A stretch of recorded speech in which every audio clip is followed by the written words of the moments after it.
A town at the centre of one of Britain's most notorious child sex scandals has been named the country's first children's capital of culture. Rotherham in South Yorkshire has been selected to be the inaugural children's capital of culture in 2025, described by local authority as 365 extraordinary days of imagination, creativity and community, packed with music, dance, films and food. But with reports estimating that 1,400 children were sexually abused in Rotherham between 1997 and 2013, some are critical of the town being awarded the Children's Capital of Culture in 2025. I'm joined by columnist Samantha Smith and social policy analyst Dr. Rakib Ehsan.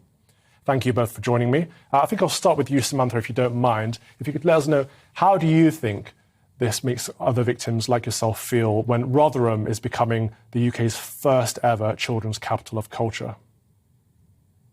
Frankly, I think it's an insult to those who have suffered for decades as a result of the silence, ignorance and incompetence of the local council, police, social services, schools. Those victims in Rotherham, an estimated 1,400 across 2 decades, were frankly ignored by a local council that couldn't care less about young white working class girls being raped by predominantly Pakistani men. So for them to now be claiming that Rotherham is a capital for children's culture and is this welcoming beacon of progressivism is laughable. And Dr. Rakib, how does a town like Rotherham get shortlisted for these sorts of programmes of funding in the first place? Well, I think that firstly, there'll be many people who would have listened to the news that Rotherham being in this position is quite remarkable considering its history. When you look here on the surface, the programme in itself is not a bad one. It's going to be a 10-day event. It's about heightening children and young people's civic participation.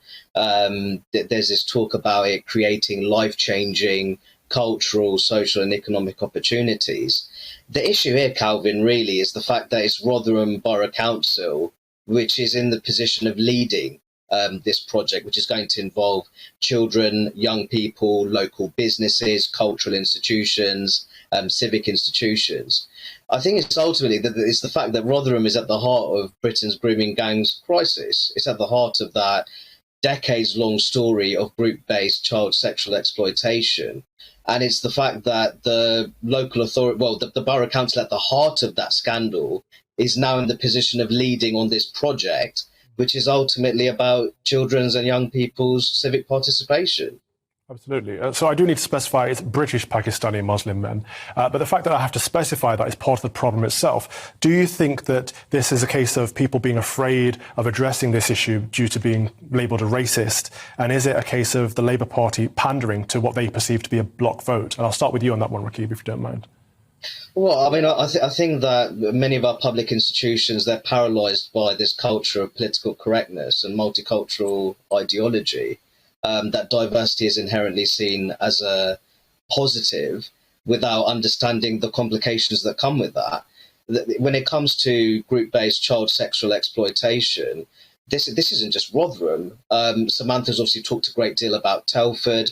But there's many localities across Britain where this is a very serious problem, where you have public institutions who, it's not just about political correctness, there's a victim-blaming culture which has taken hold in those institutions, where ultimately predominantly white working class girls, they've almost been seen as being deserving of this kind of, this child sexual abuse that they've experienced. And there's local councils and police forces which have simply not taken this issue seriously at all. I want to address that matter, actually. If I can come to you, Samantha. After your horrible abuse, you spoke to child services, you spoke to social services and police. How did they interact with you? Was that a positive experience for you? Or was that helpful for you in any way? Well, I've spoke about it on GB News a fair bit, but I would say that the local council couldn't have cared less about kids like me. The only culture in towns like Rotherham, Telford, Oldham is one of ignorance, victim blaming, and a complete lack of understanding or empathy for children that have been through so much in their lives. And let's be clear here. This isn't about perpetrating discrimination against British Pakistani Muslims. This is about thousands upon thousands of little girls, children, not child prostitutes, not madams, not young women, children being systematically groomed, raped, abused, exploited, and even murdered by adult men. And councils, local authorities, and those in positions of power turning a blind eye for decades. I think that Rotherham Borough Council have some cheek claiming to now be representing children and to be furthering their opportunities for success and prosperity when they actively ignored and shut the doors on thousands of vulnerable girls. The only culture that Rotherham should be known for is the culture of grooming in their town, and those in the positions of power shouldn't be awarded accolades. They should be held to account. They should be thrown in jail, as far as I'm concerned.